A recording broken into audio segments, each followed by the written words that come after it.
Il a vécu la bourse et le système des marchés de l'intérieur. Son adversaire du jour préfère se référer à Karl Marx et pourtant ces deux hommes partagent visiblement un même constat. Karl Marx, qu'est-ce qu'il disait dans son bouquin qui s'appelle Le Capital? Il décrivait très bien à quel point le capitalisme doit mener à des crises. Pourquoi?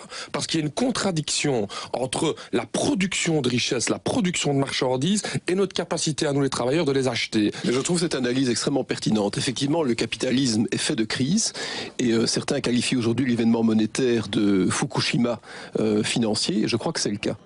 Les deux hommes s'opposent aux politiques d'austérité qui marquent notamment la société grecque. Mais les deux n'ont pas la même vision sur les solutions alternatives. Pour l'ancien patron de la Bourse de Bruxelles, la Banque Centrale Européenne doit dévaluer l'euro. Je crois qu'on n'y arrivera pas à court terme parce que les paramètres socio-économiques ou géopolitiques ont fait passer la croissance dans d'autres pays. On va devoir donc progressivement précariser la monnaie. Donc faire tourner la planche à billets, c'est ça, pour que la dette pèse moins lourd.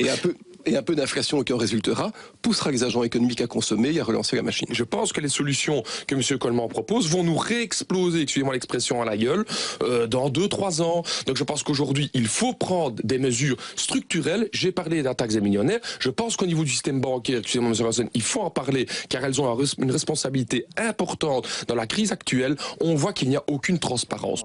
Un débat qui en tout cas interpellé ce matin. Les questions des auditeurs étaient plus nombreuses que d'ordinaire. Signe sans doute que les images des bourses jouant au yo-yo et l'incertitude sur l'avenir économique inquiètent de nombreux citoyens.